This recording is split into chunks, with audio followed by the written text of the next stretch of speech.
नमस्कार दोस्तों, मैं शशिधर पांडे। स्वागत है आपका राजंस करियर प्राइवेट लिमिटेड के ऑफिशियल यूट्यूब चैनल में। आज हम जिस टॉपिक को यहाँ पर देखने जा रहे हैं उस टॉपिक का नाम है राष्ट्रीय बजट या सेंट्रल बजट। आपको यहाँ पर ध्यान देना होगा कि आज जो टॉपिक है वो बहुत ही महत्वपूर्ण टॉपिक है, इकोनॉमिक्स से जुड़ा हुआ टॉपिक है और इससे बहुत सारे प्रश्न अक्सर आते हैं और लोगों को बहुत सारे इस पर डाउट्स होते हैं। तो आइए देखते हैं हम अपने सेंट्रल बजट को, जिससे अनेक प्रश्न बनते हैं। तो सबसे पहले तो हमको ये जान लेना चाहिए कि जो हमारे सेंट्रल बजट है क्या वो एक संवैधानिक व्यवस्था है क्या उसके लिए। तो ध्यान में रखेंगे कि हाँ, हमारे संविधान में ये जो बजट है उसके लिए एक संवैधानिक व्यवस्था है और भारतीय संविधान का जो अनुच्छेद 112 है, ध्यान रखेंगे आर्टिकल नंबर कौन सा, आर्टिकल नंबर 112, अनुच्छेद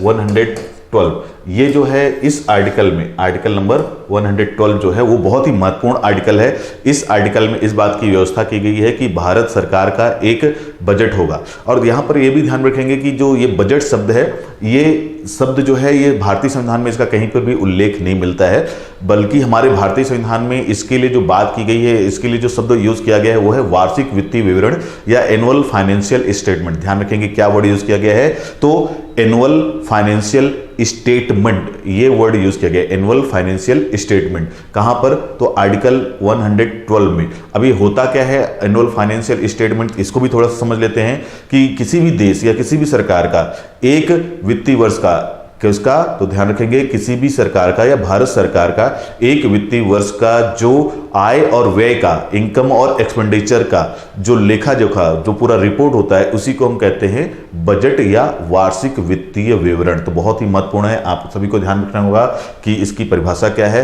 तो किसी भी देश की या किसी भी सरकार की या भारत सरकार की हम समझें तो भारत सरकार का एक वर्ष का आय और व्यय, इनकम और एक्सपेंडिचर का जो पूरा लेखा जोखा होता है उसको हम क्या कहते हैं, एनुअल फाइनेंशियल स्टेटमेंट। इसी को हम साधारण शब्दों में कहते हैं बजट। अगर हम बात करें ये जो बजट है ये कैसा दिखाई देता है, मतलब ये होता क्या है, कैसा, किन भागों में बटा हुआ है, तो जनरली जो भारत सरकार का बजट है वो दो भागों में बटा हुआ दिखाई देता है। एक है आपका रेवेन्यू बजट और एक दूसरा कहलाता है आपका कैपिटल बजट। रेवेन्यू बजट को सामान्य शब्दों में या हिंदी में हम क्या कहते हैं, राजस्व बजट। और वहीं अगर हम बात करें कैपिटल बजट को तो इसको हम कहते हैं पूंजीगत बजट। तो ध्यान रखेंगे दोनों शब्दों का अर्थ, हिंदी में भी रेवेन्यू बजट को राजस्व बजट और कैपिटल बजट को पूंजीगत बजट के नाम से जाना जाता है। अब यहां पर हम एक एक करके देख लेते हैं कि रेवेन्यू बजट होता क्या है और कैपिटल बजट होता क्या है। तो सबसे पहले हम देखते हैं कि रेवेन्यू बजट क्या है। तो रेवेन्यू बजट ये है कि जिसमें सरकार जो होती है, इस बजट के तहत सरकार को विभिन्न तरह की जो राजस्व से जो आय और व्यय होता है, मतलब सरकार के द्वारा राजस्व जो प्राप्त किया जाता है वो, और उसी राजस्व से वो जो खर्च करती है, तो राजस्व के अलग अलग जो सोर्सेस हैं, वो जहां से सरकार को आय मिलती है, उन सब बातों को हम यहां पर देखते हैं। और साथ ही साथ ये जो राजस्व के अलग अलग सोर्स हैं, रेवेन्यू के जो अलग अलग जो सोर्स हैं, वो उनसे जो खर्चा करती है, तो सरकार के द्वारा रेवेन्यू प्राप्त होना और रेवेन्यू को खर्च करना, इन चीजों को हम कहां रखते हैं, राजस्व बजट के अंतर्गत रखते हैं। ये जो हमारा राजस्व बजट है ये जनरली दो भागों में डिवाइड दिखाई देगा, 2 पार्ट्स में डिवाइडेड है। एक है रेवेन्यू रिसिप्ट्स या रेवेन्यू इनकम और दूसरा है आपका रेवेन्यू एक्सपेंडिचर। तो सरकार इसमें मैंने जैसे बताया आपको दो भागों में डिवाइड मिला दिखाई देगा ये रेवेन्यू बजट, जो एक है रेवेन्यू रिसिप्ट्स और दूसरा है रेवेन्यू एक्सपेंडिचर। अगर हम बात करें रेवेन्यू रिसिप्ट्स की या रेवेन्यू इनकम की, तो ये किस तरह की इनकम होती है, ये ऐसी इनकम होती है गवर्नमेंट की जो अलग अलग रेवेन्यू के सोर्सेज से प्राप्त होती है। रेवेन्यू में भी हम इसमें आगे देखेंगे अलग अलग डिवाइड में पार्ट्स में डिवाइडेड है ये, लेकिन यहां पर जनरली आपको ये समझ लेना है कि रेवेन्यू इनकम है क्या, तो ये ऐसी इनकम है जो सरकार को रेगुलर मिलती रहती है और ये ऐसी इनकम जो होती है सरकार को हमेशा मिलती रहेगी और इसको चुकाने की जरूरत नहीं, मतलब एक बार मिल गई तो ये गवर्नमेंट के ऊपर किसी तरह की रिस्पॉन्सिबिलिटी नहीं है कि गवर्नमेंट को इनकम हुई है तो उस इनकम को गवर्नमेंट को किसी को वापस करना है। तो गवर्नमेंट के ऊपर किसी तरह की देनदारी नहीं पैदा होती, मतलब अगर गवर्नमेंट को मिल गया तो गवर्नमेंट की इनकम है, वो किसी को लौटाने के लिए वहां पर रिस्पॉन्सिबल नहीं होती। वहीं अगर बात करें रेवेन्यू एक्सपेंडिचर की, और ये एनुअल होता है, मतलब ये हर साल गवर्नमेंट को प्रत्येक मतलब वार्षिक लगातार मिलता रहेगा। वहीं अगर हम बात करें रेवेन्यू एक्सपेंडिचर की, तो इसमें भी इस एक्सपेंडिचर का मतलब आप सभी समझते होंगे खर्च का मतलब सरकार के द्वारा जो खर्च किया जाता है उसकी बात कर रहे हैं हम।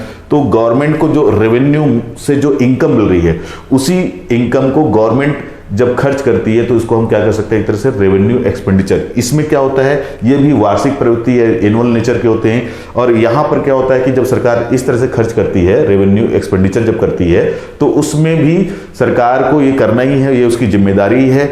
और इसमें उसकी देनदारी में किसी तरह की कमी नहीं आती। मतलब पहला हमने देखा रेवेन्यू रिसिप्ट या रेवेन्यू इनकम, ये सरकार को साल में हर साल मिलेगी। ये और ये एक्सपेंडिचर, ये जिसको आप लोग खर्च बोलते हैं, ये भी सरकार को हर साल करना पड़ेगा। तो ये इनकम है जो हर साल मिलने वाली है, ये खर्च है जो हर साल करना पड़ेगा। ये इस इनकम में गवर्नमेंट को किसी को वापस नहीं करना पड़ता, मतलब ये इनकम उसको होती ही रहेगी। और जिससे ये इनकम, जिस सोर्स से ये इनकम हो रही है गवर्नमेंट को, उस सोर्स को गवर्नमेंट को लौटाने की जिम्मेदारी नहीं है। वहीं अगर बात करें एक्सपेंडिचर की, रेवेन्यू एक्सपेंडिचर में, तो ये एक्सपेंडिचर जो है, ये खर्चा जो है, ये भी गवर्नमेंट को लगातार करते रहना पड़ता है। और ये जो कर रही होती सरकार, जैसे हम मान के चलते हैं कि हम जो खर्चा करके चल रहे हैं, हम जो एक्सपेंडिचर कर रहे हैं, उससे हमारी इस बार की अगले साल हमारे जो देने की जिम्मेदारी है वो कम हो जाएगी। लेकिन यहाँ पर ऐसा नहीं होता। रेवेन्यू एक्सपेंडिचर एक ऐसा एक्सपेंडिचर है जो गवर्नमेंट को हमेशा तो करना ही होता है, और वो करने के बावजूद भी उसकी जो रिस्पॉन्सिबिलिटीज हैं उनमें कमी नहीं आती। इस साल दे दिया, अगले साल भी उतनी ही जिम्मेदारी बनी रहेगी। जैसे आपको एग्जाम्पल में आगे हम देखेंगे कि जैसे सैलरीज है, पेंशन है, ये सब इसी के अंदर आता है। जैसे इस साल किसी को सैलरी दे दी, तो इस महीने सैलरी दे दी, तो अगले महीने भी सैलरी देनी, उसके अगले महीने भी सैलरी देनी। तो सैलरी जो है वो इसके अंदर आती है, लगातार आपको देना ही है। किसी महीने ऐसा नहीं कि सैलरी दे दिया तो अगले महीने से सैलरी देने की समस्या खत्म हो जाएगी, वो बनी ही रहेगी। तो सैलरी देना वो इसका उदाहरण है। मतलब मैंने बताया जैसे कि देनदारी में किसी तरह की कमी नहीं आती, एक बार देने के बाद अगले बार फिर से देना होता है। तो सरकार के द्वारा इस तरह का किया गया खर्चा क्या कहलाता है, रेवेन्यू एक्सपेंडिचर। इसको हम आगे देखेंगे एक एक करके। तो आगे बढ़ते हैं, देखते हैं हम अपने अगले स्लाइड में कि रेवेन्यू भागों में डिवाइडेड है, या यानी कि रेवेन्यू रिसिप्ट या रेवेन्यू इनकम एक ही बात है। तो जनरली ये जो रेवेन्यू रिसिप्ट या रेवेन्यू इनकम है, ये भी दो पार्ट्स में डिवाइडेड दिखाई देता है हमको। एक है टैक्स रेवेन्यू रिसिप्ट्स या टैक्स रेवेन्यू इनकम, और दूसरा है नॉन टैक्स रेवेन्यू रिसिप्ट्स या नॉन टैक्स इनकम। तो इसके तहत आपको इस जो सोर्स में आपको दिखाई देगा टैक्स रेवेन्यू रिसिप्ट में, इसमें गवर्नमेंट को जो रेवेन्यू से जो इनकम मिलने वाली है वो कौन से सेक्शन से मिलने वाली है, टैक्स से। मतलब गवर्नमेंट जो टैक्स लगाती है अलग अलग सोर्सेस पर, उससे जो इनकम मिलती है गवर्नमेंट को, उसको यहां पर हम देखते हैं कि किस में शामिल किया जाता है, टैक्स रेवेन्यू रिसिप्ट में। और ये आगे चल करके ये भी दो भागों में हमको देखने को मिलने वाला है, एक है डायरेक्ट टैक्स और दूसरा है इनडायरेक्ट टैक्स। वहीं अगर हम बात करें कि एक दूसरे तरह का रेवेन्यू इनकम भी होता है, और वो होता है कौन सा, नॉन टैक्स रेवेन्यू रिसिप्ट्स या नॉन टैक्स रेवेन्यू इनकम। इसमें कौन सी इनकम शामिल की जाती है, तो इसमें वो इनकम गवर्नमेंट की शामिल की जाती है जो टैक्स से अलग हो। मतलब है तो रेवेन्यू इनकम, लेकिन वो टैक्स से अलग हो। जैसे कि एग्जांपल के लिए कि किसी कंपनी से, जैसे भिलाई स्टील प्लांट है या कोई भी प्लांट है, तो उस प्लांट से जो इनकम हो रही होगी गवर्नमेंट को, जो उस प्लांट से जो उदाहरण के लिए सेल को ले लीजिए, भेल को लीजिए, गेल को ले लीजिए, जो गवर्नमेंट के जो प्लांट्स हैं, फैक्ट्रीज हैं, उनसे अगर किसी तरह से गवर्नमेंट को प्रॉफिट हो रहा है, तो गवर्नमेंट को इस तरह के जो सेक्टर्स हैं उनसे जो प्रॉफिट होता है वो किस सेक्शन में रखा जाता है बजट में, नॉन टैक्स रेवेन्यू रिसिप्ट्स के अंतर्गत रखा जाता है। तो दो तरह की रेवेन्यू इनकम जो है या रेवेन्यू रिसिप्ट जो है वो दो तरह की होती है। एक है टैक्स रेवेन्यू रिसिप्ट या टैक्स रेवेन्यू इनकम, दूसरा है non tax revenue income.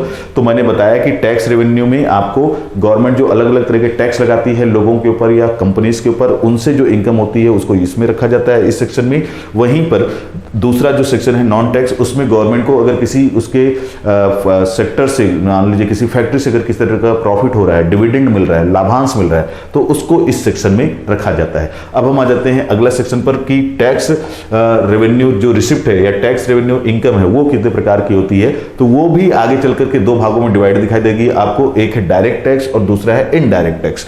Direct tax का मतलब क्या होता है, ऐसा टैक्स जो जिसके ऊपर लगाया जा रहा है, जिस व्यक्ति के ऊपर, जिस संस्था के ऊपर लगाया जा रहा है, उसी व्यक्ति या उसी संस्था से, उसी पर्सन या उसी ऑर्गेनाइजेशन से उस टैक्स को वसूला जाएगा, तो वो टैक्स क्या कहलाता है, डायरेक्ट टैक्स। सिंपल सा है कि ऐसा टैक्स जो जिस व्यक्ति या जिस संस्था के ऊपर लगाया जा रहा है, उसी पर्सन से, उसी ऑर्गेनाइजेशन से उस टैक्स को डायरेक्ट लिया जाएगा, तो ये क्या कहलाता है, डायरेक्ट टैक्स। उदाहरण के लिए क्या सबसे उदाहरण है, इसका सबसे शानदार उदाहरण है पर्सनल टैक्स।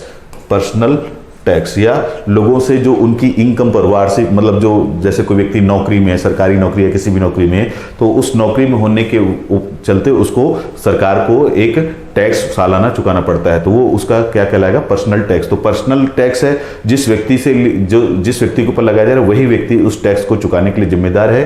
तो ये क्या कहलाएगा, डायरेक्ट टैक्स। तो ध्यान रखेंगे, डायरेक्ट टैक्स का मतलब क्या है, जिस व्यक्ति के ऊपर लगाया जा रहा है वो टैक्स, वही व्यक्ति उस टैक्स को भरने की जिम्मेदारी भी निभाएगा। वहीं पर अगर हम बात करें इनडायरेक्ट टैक्स की, तो ऐसा टैक्स जो जिस व्यक्ति पर लगाया जा रहा है वो व्यक्ति उस टैक्स को स्वयं ना भरे, बल्कि उसकी रिस्पॉन्सिबिलिटी किसी और के ऊपर लाद दे। जैसे कि एक्साइज टैक्स, उत्पादन कर, एक्साइज ड्यूटी जिसको बोलते हैं। तो एक्साइज ड्यूटी में क्या है, जिसको हिंदी में उत्पाद कर बोला जाता है।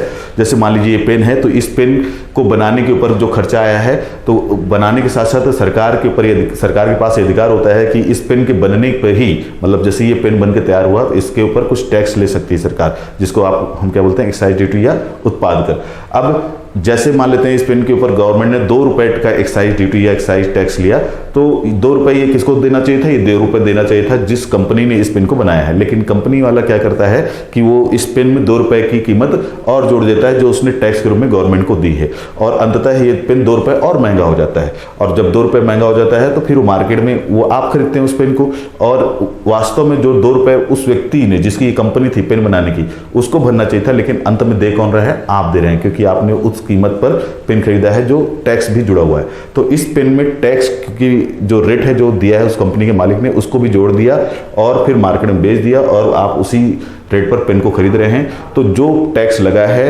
जो कंपनी ने 2 रुपए टैक्स दिया मान लेते हैं, तो वो टैक्स अंततः आप दे रहे हैं फाइनली।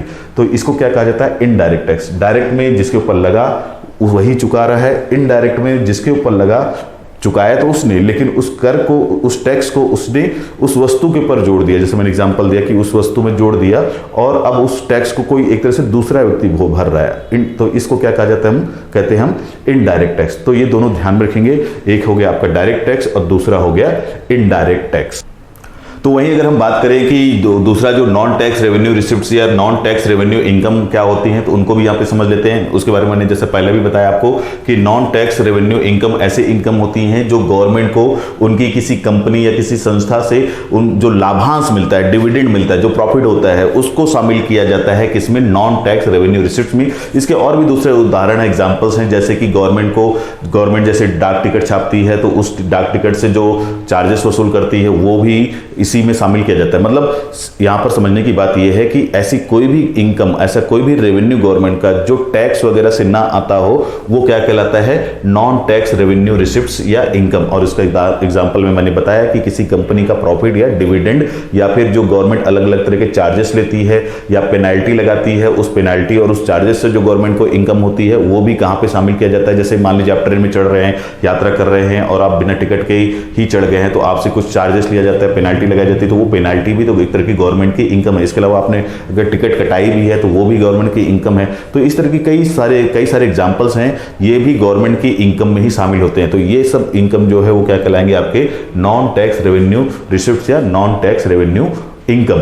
इसके बाद हम आते हैं अपनी अगली स्लाइड पर। अगली स्लाइड जो है वो कैपिटल बजट के ऊपर है। जैसा कि हमने शुरुआत में चर्चा की थी कि जो हमारा ये बजट है 2 पार्ट्स में डिवाइडेड है। आपका एक रेवेन्यू बजट, जिसके अंदर हमने ये सारी बातें देखी इसके पहले, और अब हम देख रहे हैं क्या, कैपिटल बजट। कैपिटल बजट जैसा कि हमने रेवेन्यू बजट के बारे में देखा कि वो दो पार्ट्स में डिवाइडेड है, कि एक है रेवेन्यू रिसिप्ट या रेवेन्यू इनकम, दूसरा हमने देखा था रेवेन्यू एक्सपेंडिचर। वैसे ही हमको कैपिटल बजट भी जो है वो 2 पार्ट्स में डिवाइडेड दिखाई देगा। एक है कैपिटल इनकम या रिसिप्ट और दूसरा है कैपिटल एक्सपेंडिचर। तो ये बहुत महत्वपूर्ण है, जिसको आप लोग हिंदी बोलते हैं, इसको हिंदी बोला जाता है पूंजीगत बजट, और यहां पर इसको बोला जाएगा पूंजीगत आय और पूंजीगत व्यय। तो ये शब्दावलियां भी थोड़ा सा बहुत महत्वपूर्ण है। इकोनॉमिक्स में शब्दावलियों, टर्मिनोलॉजीज पे भी क्वेश्चंस आते हैं। तो अब इसको समझ लेते हैं कि कैपिटल रिसिप्ट या कैपिटल इनकम होता क्या है। तो गवर्नमेंट जब को होने वाली ऐसी इनकम, कैसी इनकम, ध्यान रखेंगे, गवर्नमेंट को होने वाली ऐसी इनकम जो गवर्नमेंट जिससे, मतलब जैसे उसकी कोई प्रॉपर्टी है, तो सबसे सिंपल सा एग्जांपल ऐसे समझिएगा कि गवर्नमेंट जब अपनी कोई प्रॉपर्टी बेच करके जो इनकम जनरेट करती है उसको हम बोलते हैं कैपिटल इनकम। जनरली, मतलब इसके बहुत सारे एग्जांपल हो सकते हैं, लेकिन जनरली अगर गवर्नमेंट अपनी किसी प्रॉपर्टी को बेच रही है, उससे जो इनकम उसको मिल रही है, तो इस तरह की इनकम को हम किस में शामिल कर सकते हैं, कैपिटल इनकम में शामिल कर सकते हैं। इसको सामान्य शब्दों में आपने सुना होगा, इसको बोला जाता है डिसइन्वेस्टमेंट। क्या बोला जाता है, तो डिसइन्वेस्टमेंट। तो हिंदी में बोला जाता है इसी को विनिवेश।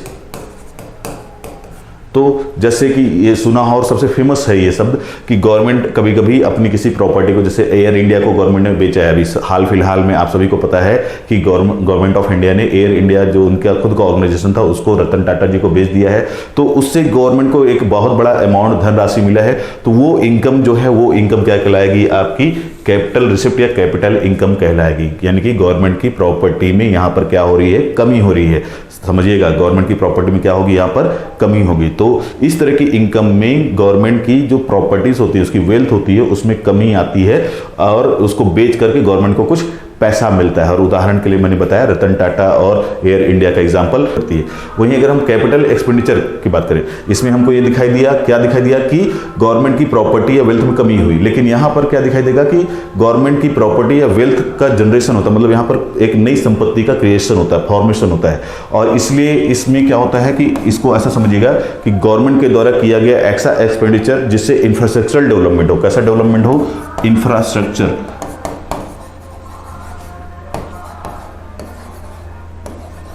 तो अधोसंरचना, हिंदी में बोलते हैं अधोसंरचना या आधारभूत संरचना। आधारभूत संरचना का निर्माण होता है या इंफ्रास्ट्रक्चर का डेवलपमेंट होता है। मतलब जब गवर्नमेंट अपने पैसे को किसी इंफ्रास्ट्रक्चर के डेवलपमेंट पर खर्च करेगी, वहां पर उसको एक्सपेंडिचर करेगी, तो इस तरह के एक्सपेंडिचर को हम बोलते हैं कैपिटल एक्सपेंडिचर। और इसमें होता क्या है कि देश में प्रॉपर्टी का क्रिएशन होता है। जैसे उदाहरण के लिए जब गवर्नमेंट हाईवेज बनवाए, रोडवेज बनवाए, नए मेट्रो स्टेशन बनवाए, नए मेट्रो लाइन बनवाए, नई रेलगाड़ी चलाए, नए हवाई जहाज चलाए, ऐसा कोई भी चीज़, तो गवर्नमेंट जो इंफ्रास्ट्रक्चर पर जो भी नए हॉस्पिटल, नए स्कूल, नए कॉलेज, तो गवर्नमेंट जब इस तरह के प्रोजेक्ट्स पर जो खर्च करती है, उस तरह के खर्च को हम क्या बोलते हैं, कैपिटल एक्सपेंडिचर। इससे क्या होता है, किसी भी देश में इस तरह के खर्च से किसी भी देश में क्या होता है, इंफ्रास्ट्रक्चर का डेवलपमेंट होता है, अधोसंरचना का डेवलपमेंट होता है, और ये देश के विकास के लिए बहुत जरूरी होता है।